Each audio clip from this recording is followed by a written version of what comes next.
Ne jemi vazhdimisht në komunikim me partitë opozitare, problemi është që nuk marrin përgjigje dhe ne nuk e kishim të qartë edhe saktësisht cila ditë është afati i fundit, ju them drejtën. Sepse nuk janë që të gjithë juristët dhe qytetarët të një mendimi që ora 24 sonte është afati i fundit e nuk ka qenë brëm. Nuk e dim.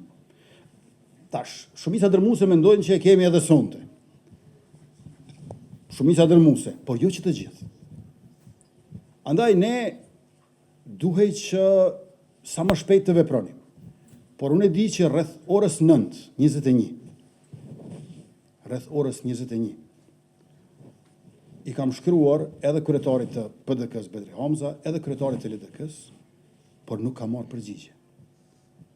Pra i kam shkruar rreth orës 21 atyre. Nuk ka përgjigje, nuk më përgjigjen.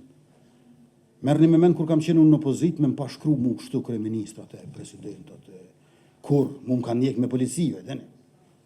Kur unë kam qenë opozitë, për mu e kanë pas policinë. I kam dikun, prej që kam dalë për i burgus sërbis, një 20 arrestime i kam. Në kotën mikut e teo leksit e të policisë tonë. Dhe me thonë, e kuptoni, ata kur s'kan pas interesim me komuniku me mu. Unë me disë subjektit tonë politik dhe atyre e kena pas ndërmjetësus policinë, një kahore.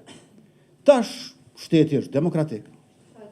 Dhe në të njëjtën kohë, përveç që nuk ka më ashtu për ndjekje sikur se dikur, keni një kryeministër që vazhdimisht kërkon takime me opozitën e ata kur nuk refuzojnë, as nuk përgjigjen në mesazhet telefonike.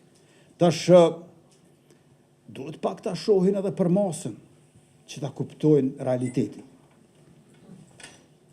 Jo vetëm unë, por jo vetëm kryetaria e kuvendit që është ushtruesi i detyrës presidentes, por edhe zëvendës kryeministri, po edhe ministri i financave Hekuran Murati, që të gjithë kanë më shumë vota se kryetari i PDK-s. Çfarë bëj unë që kryetari i partisë më të madhe opozitare i ka 4 veta të vetëvendosjes më të votuar?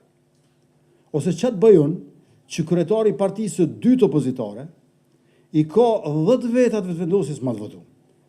Syna shëndet që të parë, ama kjo është realiteti, këtë kanë thënë qytetarët. Dhe unë po detyrohem ta përsëris, sepse po detyrohem ata që në një sjellje jo shtetërore e anti-institucionale ta mohojnë realitetin, ta mohojnë vullnetin e popullit, ta pranojnë për të mos e respektuar. Kjo është situata që ndodhemi